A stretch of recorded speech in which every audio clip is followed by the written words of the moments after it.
자, 12월 20일 노드.js 수업 시작하겠습니다. 지난 시간에 이제 SQL에 대해서 간략하게 정리를 마무리했고요. 이제 노드.js에서 데이터베이스를 연동하기 위한 과정을 시작을 했습니다. 그래서 이제 처음에 기본적인 SQL 처리하는 방법 살펴봤고, 그리고 이제 연속적으로 어떤 SQL문을 수행을 해야 될 때 구문의 특성상 예, 콜백 함수의 중첩 현상이 생기는데 그걸 콜백 헬이라고 한다까지 이야기를 했습니다. 자, 이러한 콜백 헬 현상을 이제 탈피하기 위해서 여러 가지 시도가 있었는데요. 그 중에 이제 가장 두드러졌던 게 이제 비동기 처리를 프로미스 방식으로 지원하기 시작을 한 거고요. 이 프로미스 객체를 리턴하는 비동기 처리를 마치 동기처럼 사용할 수 있게끔 해주는 게 await라고 하는 문법이죠. 그러니까 결국은 데이터베이스 연동할 때요, 이 await 방식으로 적용하기 나름이에요.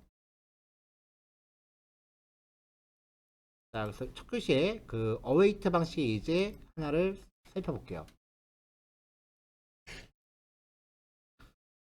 자, 환경 설정 파일을 또 로드를 할 거예요. 데이터베이스 접속 정보가 이 안에 들어있으니까 환경 설정 파일을 로드하기 위해서 경로를 결합하기 위한 조인 함수, 그리고 프로젝트의 루트 디렉토리 경로를 가져오기 위한 리졸브 함수, 이렇게 참조해서 .env를 통해서 설정 파일을 로드했고요.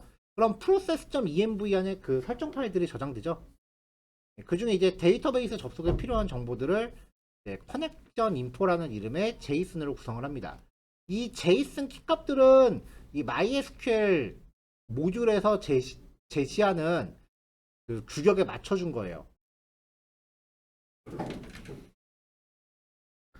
자, 접속 정보가 잘 만들어졌는지 한번 출력을 해서 설정 파일을 잘 읽어오고 있는지 한번 확인을 해봤어요. 이렇게 해서 그냥 일반 코드 러너로 이제 실행을 했을 때, 자, 이렇게 접속 정보 잘 출력되는 거 확인을 했고요.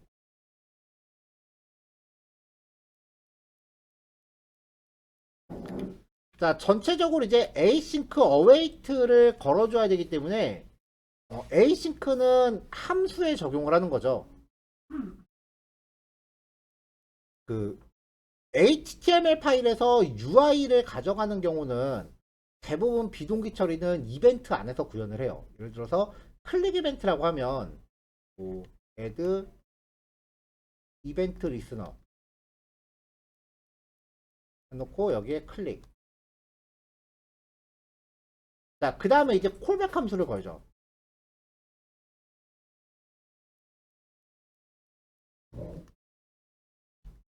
이벤트가 들어있을 때는 이 이벤트를 처리하기 위한 이 콜백 함수 앞에 async를 명시해주면 될 일이에요.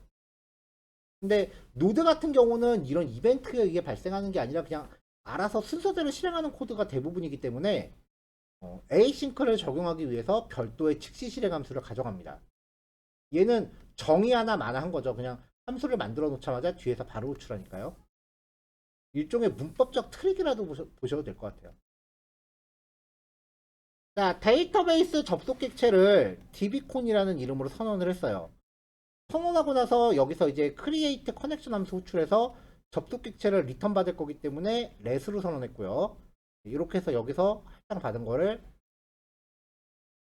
여기 다음 트라이 블록에서 사용할 거라서 선언을 위에 빼놨습니다.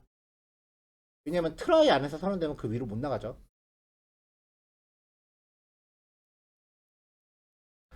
자, await를 적용했기 때문에 딱히 콜백 함수를 처리하는 게 아니라 결과를 바로 리턴 받을 수 있습니다. 자, 이렇게 해서 접속 객체를 생성하고요. 이 객체로 하여금 접속을 시도합니다. await라는 키워드가 붙은 애들은 개별적으로 비동기 처리인데 async가 적용된 함수 안에서 await를 이렇게 연속적으로 사용하면 얘네가 동기로 구현돼요. async라는 함수 자체를 비동기로 처리하기 때문에 얘네들은 각각 이게 다 끝나야 다음으로 넘어가요. 그래서 비동기 문법을 동기처럼 쓸 수 있다라고 보통 설명을 하죠. 만약에 접속 객체를 가져오거나 아니면은 접속을 시도하다가 에러가 났다면 캐치문으로 띄고 에러 정보 출력한 후에 처리를 중단할 겁니다.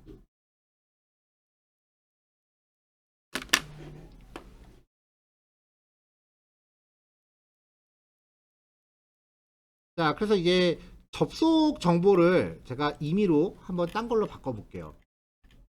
접속 정보를 임의로 이렇게 딴 걸로 바꿨을 때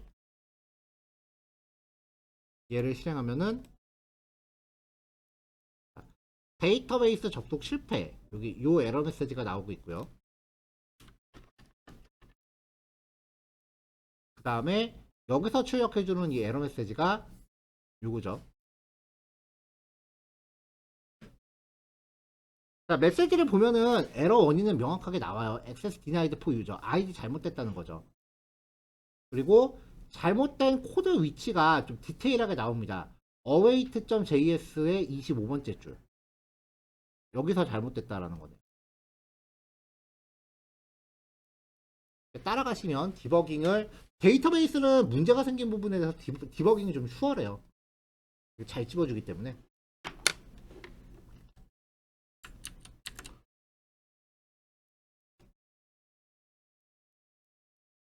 자, 그 다음에 이제 데이터베이스의 값을 한번 저장해 볼게요. 자, insert into department, 그 다음에 dname과 log 두 개의 컬럼에 저장할 값들을 물음표로 적용하죠. 그럼 이제 이 물음표에 치환될 변수를 배열로 준비하면 이렇게 하나씩 순서대로 적용되고, 이 과정에서 지난 시간에 말씀드렸던 SQL 인젝션이라는 공격도 커버가 된다고 했었어요.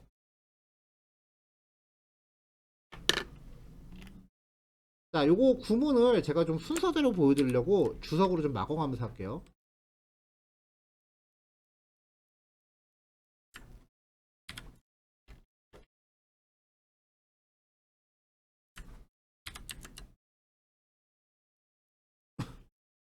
자, SQL을 처리하면요, dbcon.query라는 함수로 이제 SQL을 처리하는데, 리턴되는 이 객체는요 무조건 배열이에요. SQL 처리에서는요.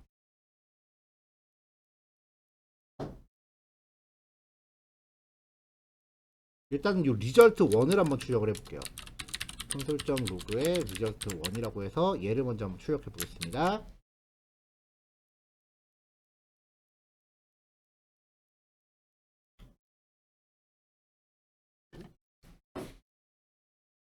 자, dbcon.query에 의해서 리턴되는 리절트 1, 여기 출력한 게 요거예요. 무조건 배열이에요. 근데 원소가 늘 첫 번째 거밖에 없어요. 첫 번째 거는 객체고 두 번째 거는 맨날 비어 있더라고요. 인서트, 업데이트, 딜리트는 항상 이래요. 그러니까 원소가 어차피 한 개밖에 없는 배열이니까 그냥 바로 0번째 항목에 접근하면 되겠죠. 0번째 항목에서 우리한테 필요한 거는 요겁니다. 어패치드 로우스, 저장된 데이터의 수, 그 다음에 인설트 아이디, 생성된 프라이머리 키의 번호, 요거 두 가지를 이제 추출하면 되겠죠. 자, 그래서 그 두 가지 값들을 이렇게 출력을 해본 겁니다.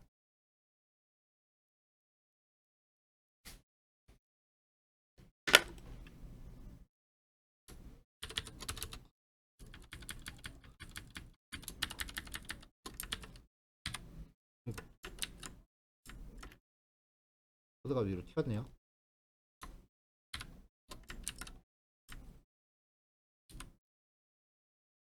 자, 그러니까 SQL을 처리할 때 dbcon.query 함수에 리턴되는 값이 얘가 무조건 배열이라면, 그리고 그 원소가 0번째 거밖에 존재하지 않는 애라면 애시당초 그냥 반환받을 때 배열의 구조분해로 반환받아도 될 것 같아요. 예를 들어서 콘스트 K가 100이다 이렇게 있으면 콘스트 a는 k라고 넣어버리면 a가 100이 되는 거잖아요. 100을 구조분해 했으니까. 그러니까 여기 리턴 되는 게 어차피 배열이라면 그냥 받을 때부터 그냥 변수 하나에 바로 받아서 안에 있는 알맹이를 꺼내서 쓰자고요. 그럼 리절트 수점 어패치드 로스 인설트 아이디 이렇게 가져올 수 있겠죠. 자, 그럼 한 번 더 비구조문법을 적용할 수 있어요.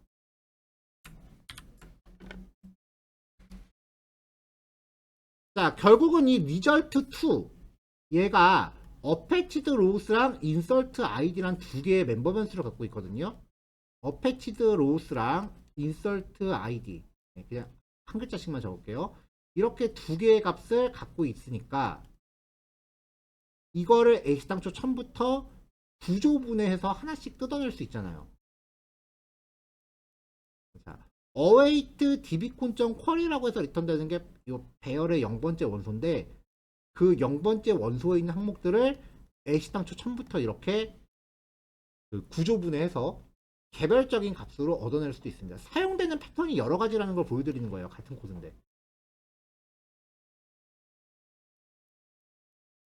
자, 이렇게 해서 구조분해까지 적용해서 좀 간결하게 쓰는 방법을 이야기했고요.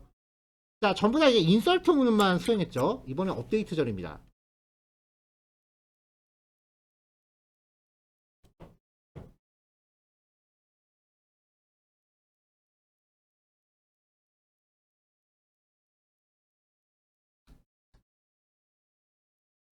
자, 위에 코드들이 순서대로 실행되는 과정에서 최초에 저장된 항목에 대해서 프라이머리 키 값을 복사를 해놨어요. K 값을 퍼스트 아이디라고 복사를 해놨죠. 이게 만약에 307번이라고 가정을 하죠. 자, 그럼 업데이트 디파트먼트 셋 dname은 뭐, where dptno는 뭐보다 큰 거. 그러니까 여기서 인설트 한 번 하고 여기서도 인설트 하고 여기서 인설트 하니까 한 번 실행할 때마다 데이터가 3개씩 저장이 돼요. 그거를 요 퍼스트 아이디보다 일련 번호가 크거나 같은 거. 그러니까 최초 저장된 이후에 저장된 애들을 일괄적으로 이름을 다 수정할까라고 바꿔버린 거예요. 그럼 여기서 수정된 데이터의 수는 3건이 나오겠죠.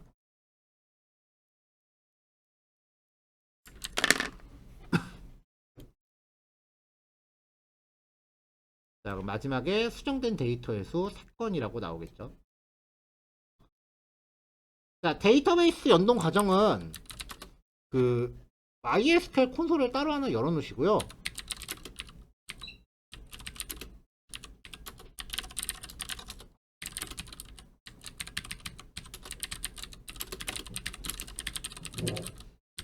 네.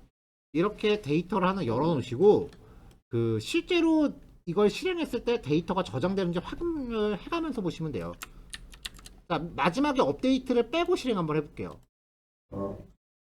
자, 그럼 여기 지금 212번까지 들어가 있는데 노드가 실행하면서 213, 214, 215를 저장을 했다고요. 업데이트 문을 다시 실행하면 실행할 때마다 3개씩 또 저장하니까 216, 17, 18 3개를 저장할 텐데 그거를 전부 수정할까라고 마지막에 이름을 일괄적으로 바꾸겠죠.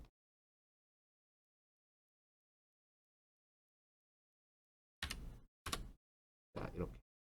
그래서 데이터가 실제로 늘어나 간다라는 거를 이제 확인하시면서 실행하시면 됩니다. 자, 다음은 셀렉트입니다. 데이터 조회 과정인데요. 접속 정보 설정하고 접속하는 것까지는 똑같아요. 계속 항상 똑같아요. 자, 데이터를 조회하기 위해서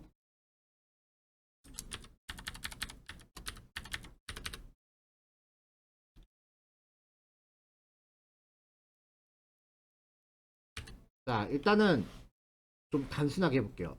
셀렉트 이름, 직급, 급여, 그 다음에 입사일, 날짜 형식 지정했고요. 교수 테이블.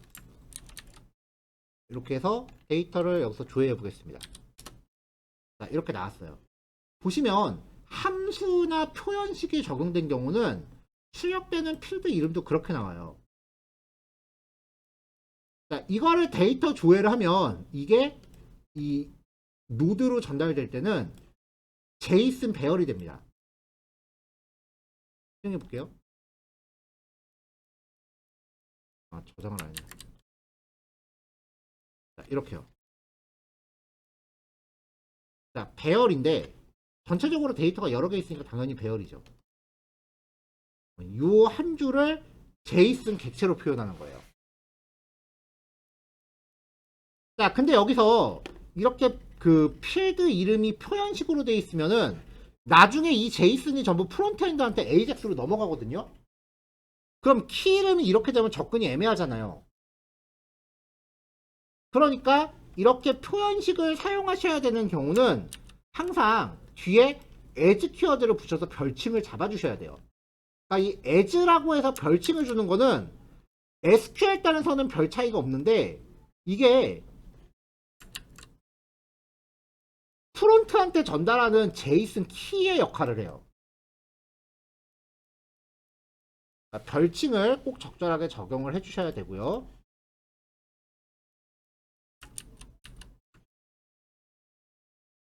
자, 실제 RESTful API를 구현할 때는 이렇게 얻어진 조회 결과를 res.write 함수한테 그냥 던져주면 끝납니다. 근데 여기서는 아직 그 웹서버에 적용 전이니까 또 얻어진 거 반복 돌면서 데이터 출력문 구성해서 한번 출력을 해봤습니다.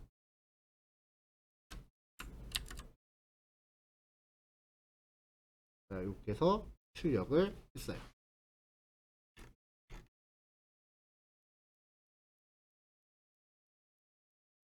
자, 이렇게 해서 이제 데이터 조회까지 확인해 봤어요.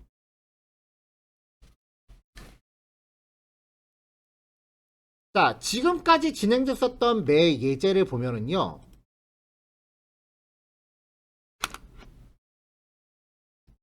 처음에 데이터베이스에 접속을 합니다. 그리고 어떤 SQL을 실행을 하겠죠. 그리고 마지막에 접속을 해제합니다. 문제가 없어 보이는 루틴이에요. 그러면 백엔드에 프론트엔드 접근 하나가 요청이 들어왔을 때 DB 접속하고 SQL 처리하고 접속 해제하고. 근데 사용자는 이 프론트엔드 요청을 만들기 위해서 그냥 버튼 하나 눌렀다고요. AJAX 인원 처리가 늘어나는데 버튼을 다다다다다다 눌러버린 거예요. 백엔드 입장에서는 이걸 계속 하겠죠. 사용자가 버튼 누를 때마다. 백엔드 성능에 가장 큰 영향을 주는 게 데이터베이스 접속과 해제입니다. 근데 이거를 안 끊어줄 수는 없어요. 왜냐면은 안 끊으면은 접속이 쌓이니까요. 백엔드와 MySQL이 있는데 이렇게 연결이 돼 있을 때 백엔드 쪽에서 명시적으로 end라고 접속을 끊어주지 않으면 백엔드가 종료돼서 없어지더라도 MySQL은 그 접속이 살아있다라고 여겨요. 이런 게 200개 정도 쌓이면 시스템 다운돼요. 물론 설정에 따라서 최대 그 허용 가능한 접속 객수를 늘릴 수는 있지만 기본값이 200인 걸로 알고 있어요. 시스템 다운되면 재부팅 해야 돼요. 그러면 손해로 발생을 하겠죠. 그래서 이제 접속을 해제하는 명시적인 코드는 항상 넣어줘야 되는데 이게 성능을 갉아먹는 원인이 된다는 거죠.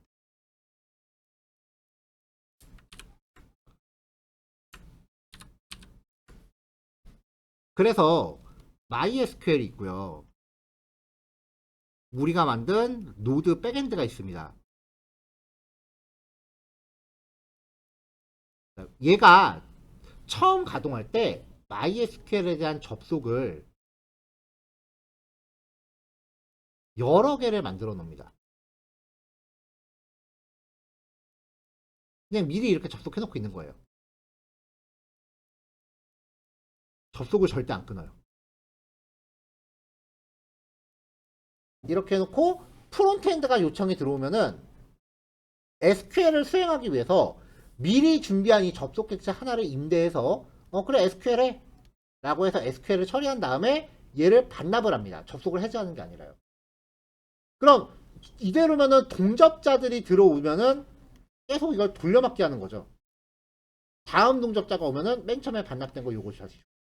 이런 식으로 동접자들에 대해서 이걸 돌려막기를 해요. 지금 여기는 5개밖에 안 그렸지만 뭐 10개, 50개 만들어 놓을 수도 있어요. 시스템 성능만 되면 여러 개 만들어 놓을 수 있고요. 만약에 만들어 놓은 이 접속 객체 개수보다 한꺼번에 더 많은 접속자가 들어온다면 적어도 한 2에서 3초 동안은 접속을 대기하도록 설정할 수 있습니다. 그럼 웹브라우저에서는 왜 가끔 보면 되게 접속 안 되고 느리게 하는 그런 현상이 되는 거죠. 이렇게 접속을 매번 하고 끊고 하는 게 좀 성능에 영향을 많이 주니까 미리 접속을 여러 개 해놓고 이거 갖다 돌려막기 하는 거를 커넥션 풀이라고 합니다. 이 커넥션 풀이라고 하는 게 구현하는 게 진짜 힘들거든요. 물론 라이브러리들이 있긴 한데 자바에서 이거 구현한다 그러면 솔직히 좀 많이 힘들었던 걸로 기억을 해요. 근데 이제부터 노드는 깡패예요. 사실 여태까지 모든 과정은 일반적인 웹 프로그래밍 언어는 그냥 기본적으로 제공해주는 기능이기 때문에 직접 코딩할 이유가 없었는데 노드는 그걸 다 한단 말이에요. 근데 이만큼을 다 하고 나면 그 다음부터는 다른 프로그래밍 언어가 겁나 힘들게 적용하는 걸 노드는 금방금방 해요.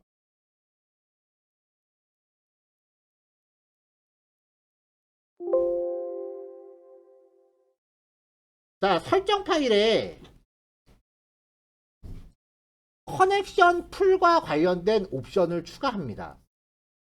동시에 접속 가능한 데이터베이스 접속 객체를 최대 10개까지로 제한을 했고요. 접속하는데 만약에 2초 이내에 접속이 안 되면 에러 처리가 될 거고요. 요청이 들어왔을 때 이미 10개를 다 쓰고 있다면 기다립니다. 접속이 허가가 될 때까지요. 그거 2초 동안 기다린다는 얘기예요. 자, 이렇게 설정 정보를 만들어 놓고요. 5번입니다.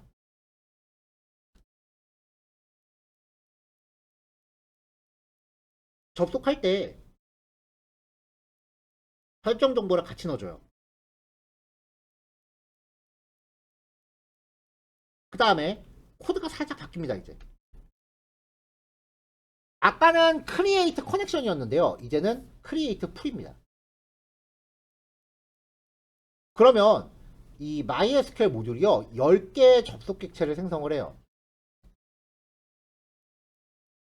객체를 생성한 거지 지금 당장 다 접속이 된 건 아니에요.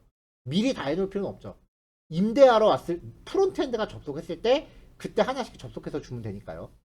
그래서 여기에 있는 10개 객체 중에 이제 접속이 들어왔다 혹은 임대됐다 반납됐다 이런 것들에 대한 이벤트가 생깁니다. 요 이벤트에 대해서 지금 데이터베이스를 그 백엔드가 사용하고 있구나 라는 걸 모니터링 할 수 있어요. 그래서 이벤트 연결했고요.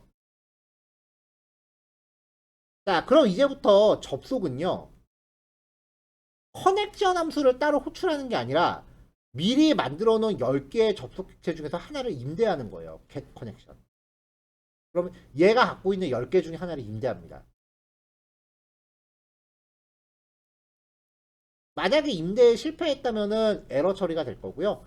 임대한 자원이 혹시라도 있다면 릴리즈에서 반납을 해야 됩니다. 자, 이건 풀.end라고 하는 건 그 아까 만들어 놓은 10개의 그 접속 객체를 다 없애버린 거예요. 실 시스템에선 이걸 쓸 일이 없어요. 왜냐면 백엔드에 프론트엔드가 여러 명이 접속을 할 텐데 그 중에 한 명이 데이터베이스 연결 실패해서 에러 났다고 해서 이거 엔드 해버리면 다른 애들도 다 못 쓰는 거거든요. 나는 에러 처리가 되더라도 다른 애들은 계속 멀쩡히 써야 되니까 실제로 풀.end를 쓸 일은 거의 없어요. 이거는 지금 우리가 백엔드 형태가 아니라 그냥 스탠다드 프로그램이기 때문에 종료를 시킨 겁니다.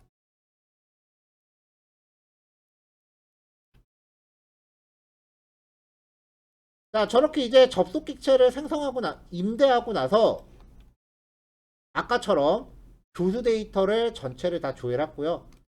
DPTN 소속학과가 101번인 교수의 데이터를 다 조회해서 반복 돌면서 출력했습니다.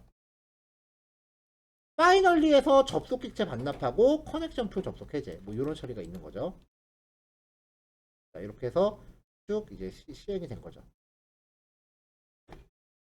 데이터베이스 커넥션 툴이 실제로 데이터베이스 연동에서 가장 궁극적인 형태예요.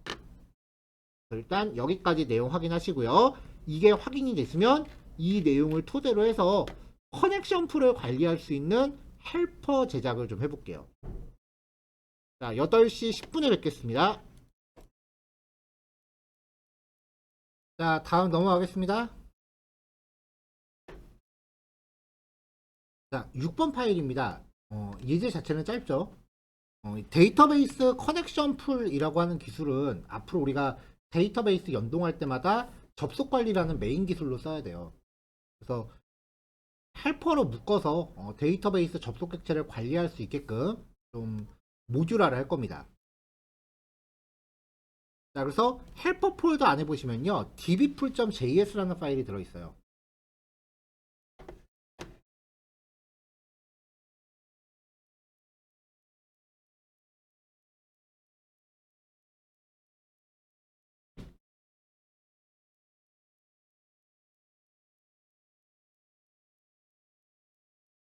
네, 배포 받으신 파일에 dbpool.png라고 이미지 있을 거예요.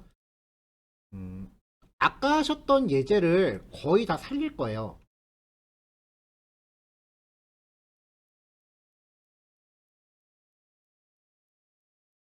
자, 데이터베이스 접속 정보를 받아와야 되니까 경로를 이제 결합시키기 위한 조인 함수 가져왔고요. 그 다음에 프로젝트 루트 폴더의 경로를 가져오기 위한 리졸브 함수 가져왔고요. 그리고 환경 설정 파일을 로드하기 위한 .env 모듈 가져왔습니다. 그 다음에 이제 MySQL 접속 처리해야 되니까 MySQL 밑에 프로미스 가져오고요. 로그 헬퍼 가져왔습니다. 지금 이 모듈을 만드는 것 자체가 요 모듈 로그 기록을 이 안에서 수행하게끔 하는 게 역할이 되게 커요.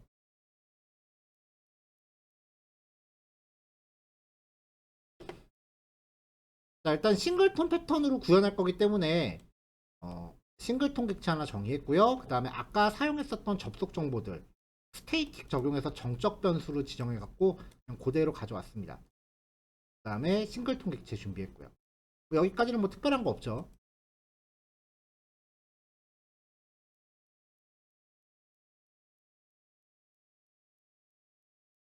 자, 싱글톤 객체가 이제 생성되는 순간 객체가 이제 생성돼서 커런트에 저장이 돼서 이제 리턴이 되기 전에 new dbpool이라고 하면 먼저 생성자가 먼저 실행이 되겠죠.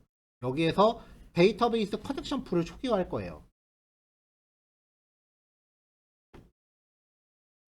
자, 그래서 여기서 이제 아까 우리가 했었던 코드를 그대로 가져오는 거예요. mysql.create pool 해서 접속 정보 세팅해줘서 가져오는 거. 그 다음에 접속했을 때에 대한 이벤트, 그리고 접속 객체가 임대됐을 때에 대한 이벤트, 반납됐을 때에 대한 이벤트. 이렇게 했는데 여기에서 접속이 된 경우에 발생하는 요 이벤트를 약간 커스터마이징을 했습니다. 사실 요 소스를 이제 모듈화 시킨 이유 자체가 요 부분이 목적이 제일 컸는데요. 그 자바 스프링 쪽에 보면은 스프링 쪽에 보면요, 인터셉터라고 하는 기능이 있어요. 그러니까 내가 SQL을 처리할 때 그걸 중간에서 가로채서 내가 수행하는 SQL을 자동으로 다 로그로 남겨주거든요. 근데 그게 이제 개발을 진행하면서 문제가 생겼을 때 디버깅에 굉장히 도움이 많이 돼요. 거기에 준하는 기능을 구현을 하려고 스택 오버플로우를 엄청 열심히 찾아봤더니 사실 이 코드는 스택 오버플로우에서 저도 가져온 겁니다. 이 파라미터로 전달되는 커넥션 객체 안에 쿼리라고 하는 기능이 있대요. 얘를 일단 백업을 하고요. 이게 이제 SQL을 수행하는 거기 때문에 얘를 백업을 하고 얘를 제가 만든 함수로 재정의를 해요. 이게 우리가 그 dbcon.query 라고 하면서 첫 번째 파라미터로 SQL을 주고 두 번째 파라미터로 배열을 주잖아요. 이거를 재정의를 하는 거예요. 그래서 기존에 갖고 왔던 SQL의 어플라이에서 이제 기존의 SQL은 SQL대로 수행을 하고요. 이 어플라이라는 함수를 호출하면은 이 SQL 문장과 배열을 결합시켜서 완전한 형태의 SQL을 만들어준대요. 근데 이게 중간중간에 띄어쓰기나 줄바꿈 같은 게 되게 많이 들어있어서 그냥 로그로 출력하면 좀 알아보기가 힘들어요. 그래서 줄바꿈 문자는 다 공백 문자열로 바꿔주고요. 그 다음에 이거는 정규 표현식을 좀 쓴 건데 2번 이상 들어간 공백 문자를 하나의 공백으로 바꾼 거래요. 사실 뭐 요거 안 들어간다고 해서 문제될 건 없지만 출력할 때 조금 이쁘지 않게 출력하려고 욕심껏 찾아서 넣은 겁니다.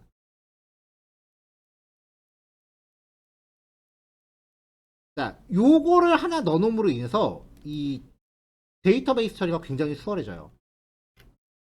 자, get 커넥션 접속 객체 하나 임대해서 리턴하는 기능이고요. 클로즈 커넥션 풀 종료 기능이고요. 이렇게 해서 싱글통 객체를 익스포트 했습니다.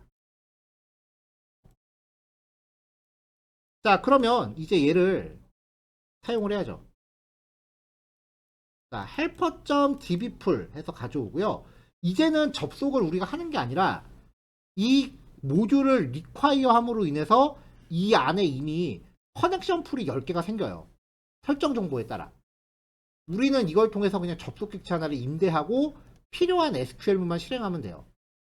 근데 이 쿼리라는 함수를 지금 재정의를 해놨기 때문에 이걸 호출함으로 인해서 이 SQL과 파라미터에 결합된 결과물이 자동으로 로그에 찍힐 거예요.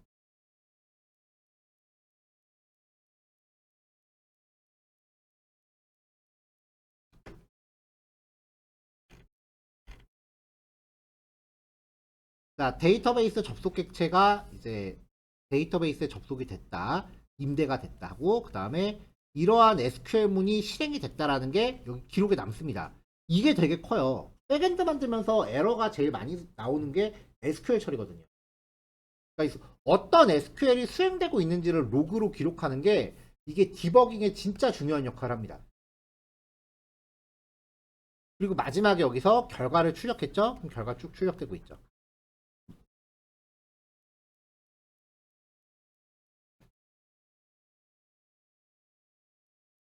자, dbcon.release라고 하면 이제 마지막에 데이터베이스 접속 객체가 반납됐다라고 표시가 됐고요. 마지막에 접속 종료해서 프로그램 마쳤습니다.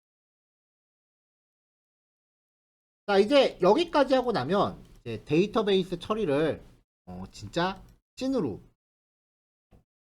준비할 차례입니다. 얘가 하실 게 조금 많아서 일단은 제가 이번 교시 실습을 여기까지만 할 텐데요. 마지막 교시를 제가 조금 일찍 시작할게요. 8시 50분에 시작하겠습니다. 실습이 그렇게 길진 않잖아요. 대신에 마지막 예제가 중요도가 좀 커요. 진짜로 제가 업무할 때 쓰는 코드이니까 실습량이 좀 많아요. 50분에 뵐게요. 자, 마지막 교시 진행하도록 할게요. 제가 오늘 내용에서 가장 중요하게 생각하는 부분입니다.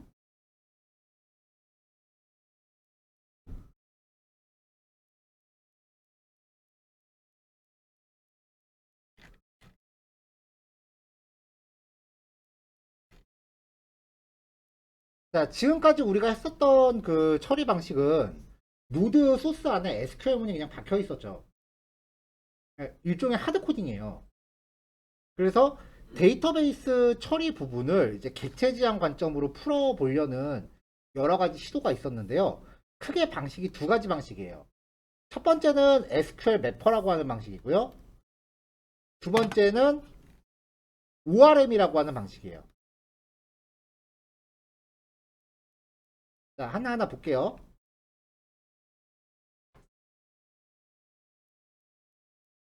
자, SQL 매퍼는요, 일단 오브젝트.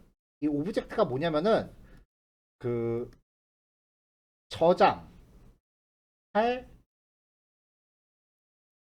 값을 포함하는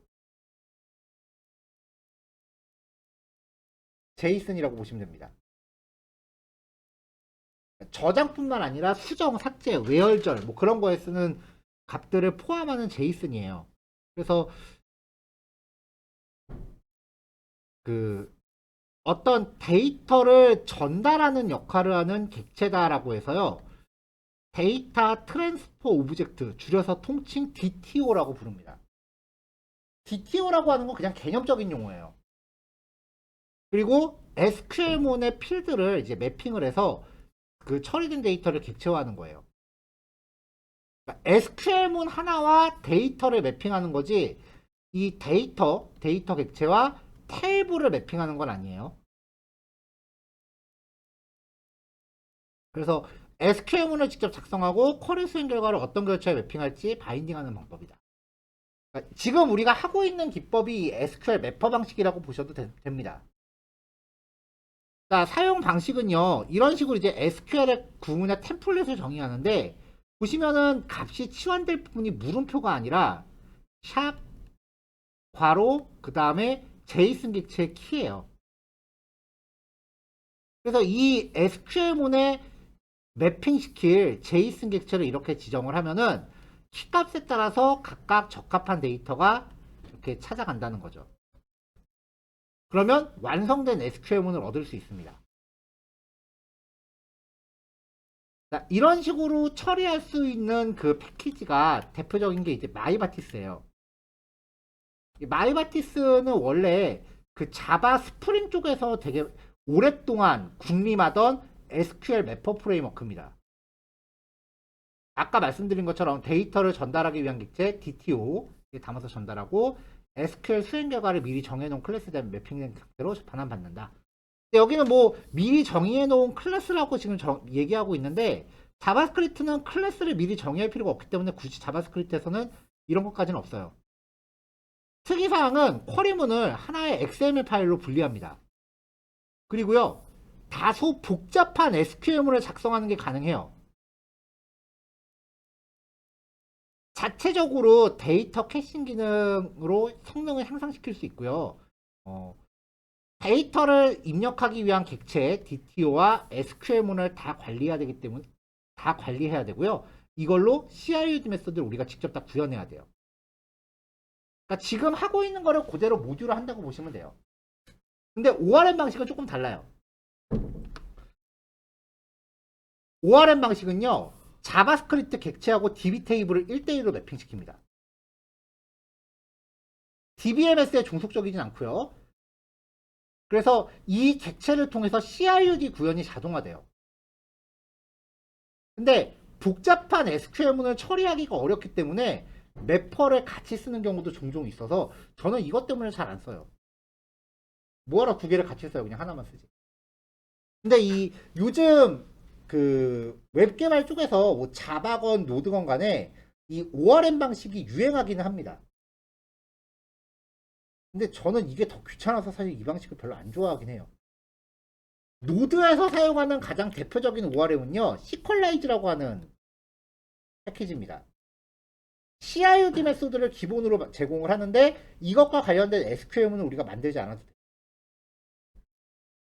뭐 자동으로 이런 기능 제공하고 객체 중심으로 SQL문을 처리할 수 있다는 건데요. 어떤 식인지 코드 한번 보면은,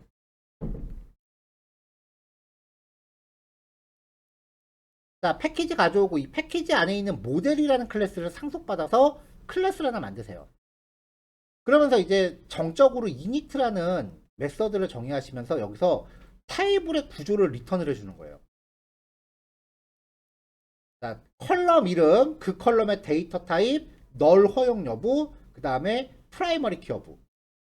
컬럼 이름, 데이터 타입, 널 허용 여부. 컬럼 이름, 데이터 타입, 널 허용 여부. 그 다음에 뒤에 옵션들이 조금 더 들어가는데요. 일단 뭐 다른 거는 그냥 뭐 사족이고, 중요한 거는 클래스 이름은 디파트먼트고 여기에 연결되는 테이블 이름도 디파트먼트다. 캐릭터 셋은 UTF-8이다.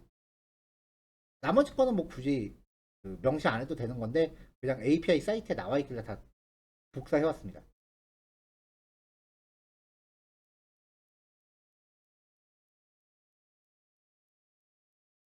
자, 이렇게 해서 이제 메서드까지 만들고 얘를 익스포트 시키면요, 이 클래스의 객체를 만드는 걸로 인해서 이 클래스의 객체를 만들어요.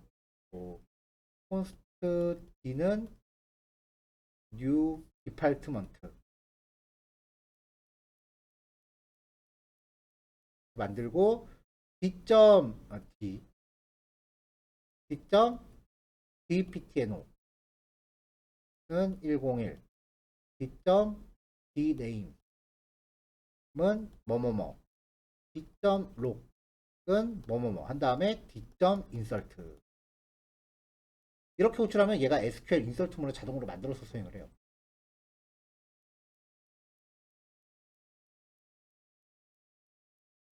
근데 이제 이런 식으로 처리하는 게 이제 어떻게 보면은 더 객체지향 언어에 좀 더 적합한 방식일 수도 있습니다. 그리고 아까 말씀드렸지만 이게 굉장히 많이 유행을 해요.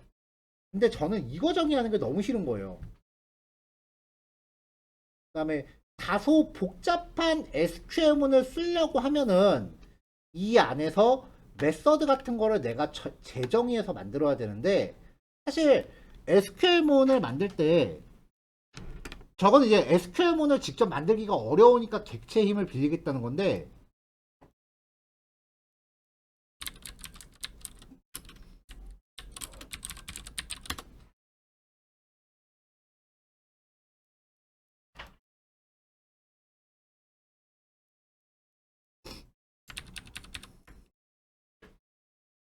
자, 근데 굉장히 좋은 데이터베이스 관리 프로그램을 보면은요, 내가 사용하고자 하는 테이블 스테이지에 끌어다가 놓고, 그 다음에 그 복합적으로 SQL문을 처리하고 싶은 것들 체크해서 뭔가 관계를 설정하면 밑에 이렇게 SQL문이 자동으로 생겨요. 이런 기능들이 있는 툴이 많아요. 이 프로그램 이름이 나비캣이라고 하는 프로그램이거든요. 유료이긴 합니다. 근데 저는 이거를 이제 사용해서 SQL문을 자동으로 생성을 하니까 ORM 방식으로 쓰려고 하니까 오히려 이 오토빌 그 자동으로 만들어진 이 SQL문을 못 쓰는 거예요. 그래서 그냥 SQL문을 통째로 사용할 수 있는 마이바티스 형식을 많이 선호하는 편이에요.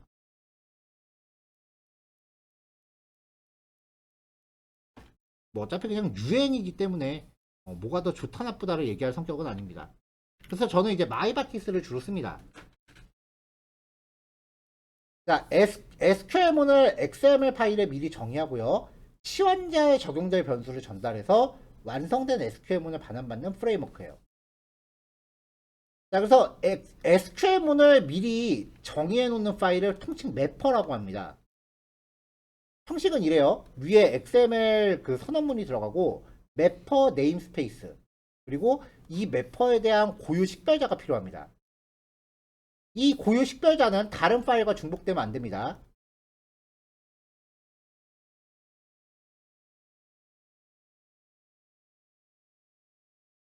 자, 그 다음에 사용하려는 SQL문의 종류에 따라서 태그를 지정하시고요. 각각의 태그에 고유하게 식별할 수 있는 SQL문에 대한 ID 값을 줍니다. 이걸 SQL ID라고 해요. 당연히 이 SQL ID도 이 안에서 중첩되면 안 되겠죠. 그러면 네임스페이스 이름과 SQL문 ID 이 두 가지를 통해서 이 SQL문에 접근한다는 거예요. 그러면서 여기를 치환할 수 있는 값을 제이슨으로 넘겨주는 거죠. 변수로 치환되는 부분은요. 샵 변수명 방식하고 달러 변수명 방식이 있는데 샵 변수명은 SQL 인젝션 공격에 대한 대응을 자동으로 해줘요. 그래서 이 방식은 SQL의 그 부분조회, 리미트절에서는 쓸 수가 없습니다. 달러 변수명 방식은 그 제이슨에 담겨 있는 값을 원본 그대로 그냥 적용하기 때문에 SQL 인젝션 공격에 노출이 다소 될 수 있는데 원문을 그대로 핸들링할 수 있으므로 복잡한 SQL 작성에서 유용합니다. 자, 그래서 마이바티스 매퍼라고 하는 패키지를 까시고 리콰이어 하신 다음에 아까 위에 이런 방식으로 준비된 SQL 매퍼 파일을 마이바티스 매퍼.create 매퍼 하면서 경로를 지정을 해줘요. 그리고 사용을 하면서 마이바티스 매퍼.getStatement하고 매퍼 식별자 SQL 식별값 SQL ID 그 다음에 파라미터를 줘서 설정하는 거죠.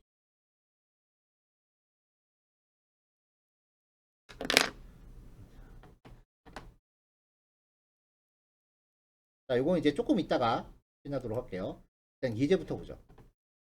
일단 매퍼의 샘플 파일은 제가 이렇게 넣어드렸어요. XML 요 헤더는 뭐 굳이 작성하실 필요가 없는 부분이기 때문에 요 안에다가 이제 그 매퍼라고 하는 XML을 준비하시면 되는데,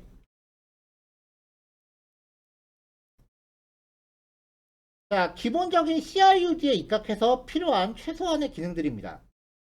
일단 디파트먼트 매퍼입니다. 잠시만요. 자, 먼저 디파트먼트 매퍼입니다. 자, 단일행 조회를 위해서 select item이라는 이름의 SQL을 넣었어요. 자, 디파트먼트 테이블에서 데이터를 조회하면서 where절로 파라미터로 전달된 dptno에 맞는 값을 가져오게끔 했습니다. 자, 그럼 이제 얘를 호출하기 위해서 7번 myBatis.js에서요.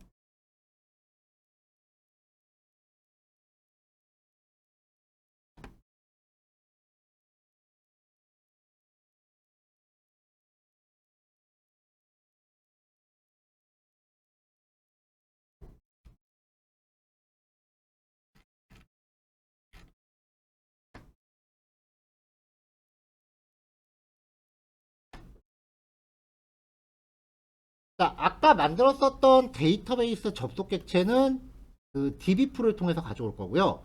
그 다음에 myBatis 매퍼에서 조금 전에 작성한 이 매퍼 파일을 로드합니다.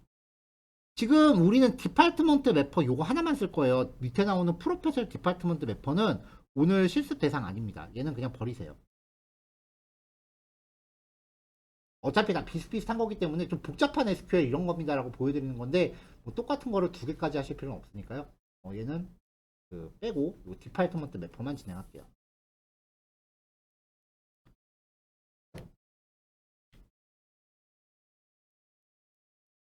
자, async 함수 안에서 이제 데이터베이스 접속 객체 임대를 했고요. 그 다음에 dptno 201이라고 하는 파라미터를 준비했어요. 여기에 이 디파트먼트 매퍼에서 select 아이템에 해당되는 SQL문을 가져올 건데, 이 SQL문에는 이 파라미터를 전달할 겁니다. 그러면 이 SQL문의 뒷부분에 있는 요 위치에 의해서 제이슨의 키값에 대한 201이라는 값이 여기에 세팅이 됩니다. 그러면 이제 얘가 완성된 SQL문이에요. 그거를 dbcon.query한테 전달해서 실행하시고 결과 받아오시면 돼요. 이렇게 하면 SQL문만 별도로 분리해낼 수 있기 때문에 유지보수에 굉장히 유리합니다.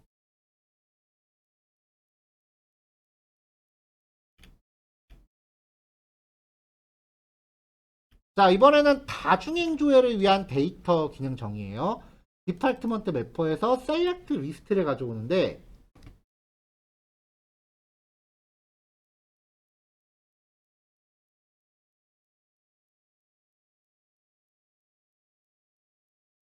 자, 기본적으로 데이터 조회 구문이 이건데요. 여기 보시면 동적 SQL이라고 하는 게 사용이 됐습니다.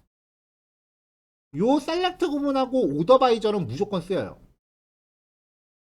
근데 이 파라미터에 만약에 dname이라는 값이 지금 존재하죠. 그러면은 이제 where 태그 안에 있는 요 if문이 발동을 해요. 자, dname이 null이 아니고 dname이 공백이 아니라면 여기 뒤에 dname like concat 퍼센트 변수명 퍼센트. 그러면은 콩캣이라는 거는 문자열 연결함수예요. MySQL에서요. 퍼센트와 풀스택과 퍼센트를 연결하라는 얘기니까 퍼센트 풀스택 퍼센트 이렇게 해서 라이크 연산자가 완성되겠죠. 자, 근데 이 where이라고 하는 태그의 특징은요, 요 조건문에 의해서 요 구문이 발동을 하게 되면, 자, 이게 여기에 이렇게 붙여지게 되면은 벌써 지금 where 키워드가 없잖아요. 이 where 키워드를 이 where이란 태그가 자동으로 붙여줘요. 그래서 where이 붙고 이렇게 들어갑니다. 자, 그 다음에 여기 밑에 만약에 록이 또 있다고 치죠. 록은 뭐 헬로라고 파라미터가 있다고 치죠. 자, 그럼 여기 where에서 또 록이 널이 아니고 록이 공백이 아니라면 요 SQL문이 또 수행이 될 거예요. 요 SQL문이 또 이렇게 수행이 될 거예요. 자, 그럼 where은 자동으로 붙는다고 했고요. where dname은 요 단어를 포함하거나 혹은 록은 이 단어를 포함하는 데이터. 그럴싸하죠? 근데 여기서 dname이 빠진다고 가정해보죠. 그럼 얘가 가동을 안 할 거 아니에요. 여기가 빠지겠죠? 자, 그럼 SQL은 이렇게 됩니다. where 키워드에 다짜고짜 논리연산자가 나오는 건 문법 에러예요. 여기 이렇게 해놨잖아요. 근데 이 경우에 논리연산자 앞에 다른 SQL 구문이 적용이 안 돼 있으면 마이바티스가 알아서 이걸 제거해 줍니다. 그러니까 원래 백엔드 프로그램은요, 수단과 방법 안 가리고 SQL문만 문자열로 만들어내면 돼요. 근데 가장 많이 골머리 썩는 게 이 외열절에 대한 검색 조건을 if문으로 계속 조립해가는 게 되게 그 뭐라고 해야 되죠? 노가다가 심해요. 값이 하나만 dname만 있을 때, 롱만 있을 때, 둘 다 있을 때, 둘 다 없을 때, 두 개만 놓고 해도 벌써 발생할 경우의 수가 많잖아요. 근데 그런 거를 알아서 제어를 해줘요.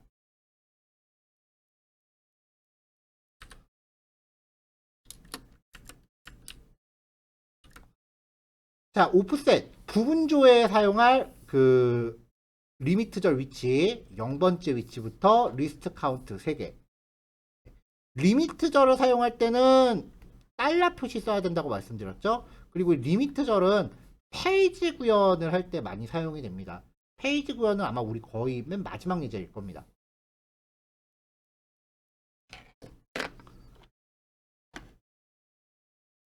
자, 밑에 거는 제가 좀 주석으로 막아놓고 순서대로 실행할게요.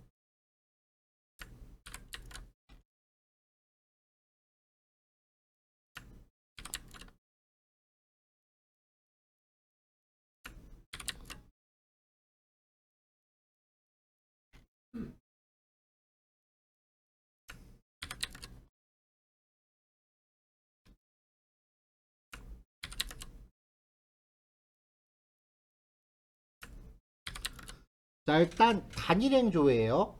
여기 리턴되는 이 쿼리라는 변수를 먼저 한번 출력해보면 콘솔.로그 쿼리 얘를 출력을 해보면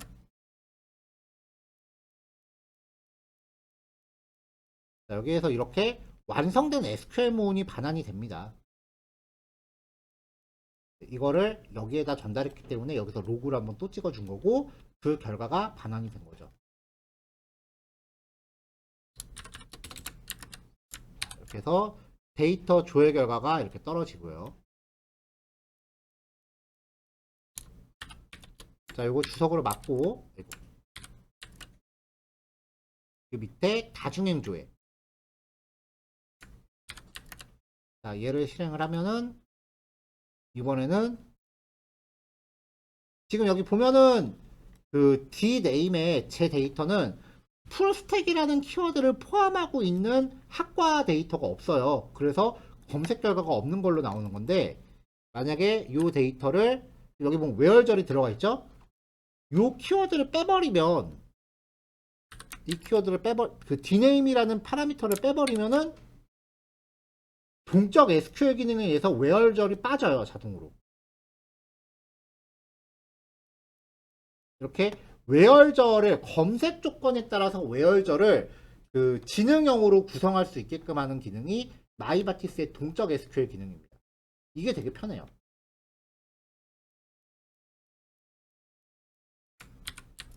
자, 그 다음은 쉽습니다. 인서트 아이템입니다.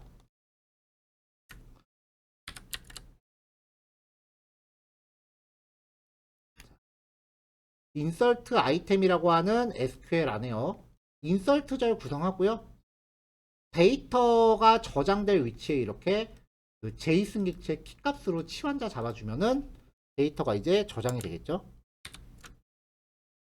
인설트 문이 수행이 됐고요. 리턴되는 객체 보면은 한 개의 데이터가 저장됐고 새로 저장된 데이터는 220번이다 라고 나옵니다.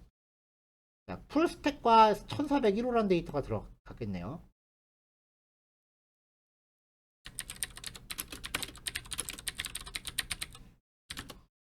맨 마지막에 220번의 풀스택 1401호 데이터가 저장이 됐죠.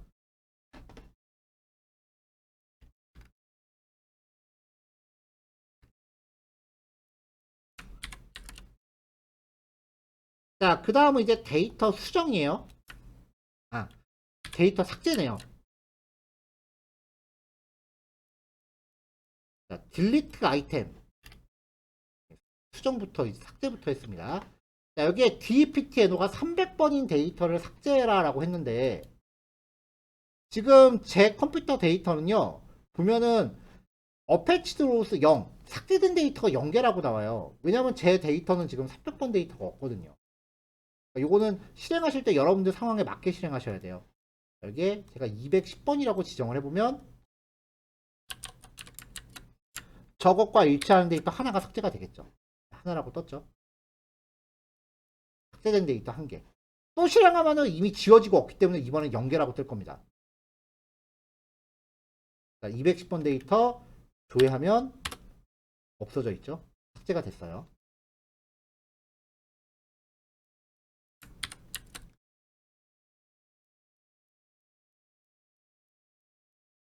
자, 요번엔 수정입니다.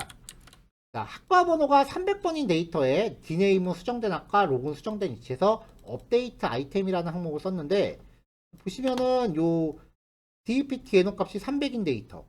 근데 아까 보셨다시피 제 데이터에 300번 데이터가 없죠. 그럼 여기서도 실행하면은 수정된 데이터는 0개라고 뜰 거예요. 요 DPT 예노 값을 206번으로 바꿔볼게요. 206번으로 바꿔서 실행하면 자, 한 개의 데이터가 수정됐다라고 떴고요. 여기 다시 206번 데이터가 이거였는데 다시 조회해보면 수정된 학과, 수정된 위치하고 바뀌어있죠. 위에는 헬로 학과 이렇게 나왔는데요. 자, 마지막으로요. 전체 데이터 조회하는, 전체 데이터 개수를 카운트하는 경우입니다. 카운트 별해서 데이터를 조회한 거고요. 만약에 검색어가 들어간다면은 검색 결과가 몇 건인지를 판단합니다. 이게 나중에 페이지 번호 구현할 때 그 나누기를 위한 기준값으로 쓰여요. 자, 함수 적용이기 때문에 얘도 셀렉트에다 반드시 별칭 적용하셔야 돼요. 그래야 제이슨 키로 사용이 되죠. 전체 배열에서 0번째 항목의 CNT 값을 가져와라 라고 하면은 전체 데이터 수 확인이 되겠죠. 그러면 전체 18건이 있다라고 표시가 됩니다. 자, 여기까지 구성하시면 되고요. 이 프로페서 디파트먼트 매퍼라고 하는 거는 이제 진행을 안 하는 걸로 하겠습니다. 그 디파트먼트로 한 바퀴 돌았는데 굳이 프로페서까지 또 들먹이면서 또 이제 한 바퀴 또 진행할 이유는 없으니까요. 이 프로페서 디파트먼트 매퍼는 배제하고 진행하시면 되겠습니다. 자, 요거까지 완성하시면 됩니다. 요게 제일 중요해요.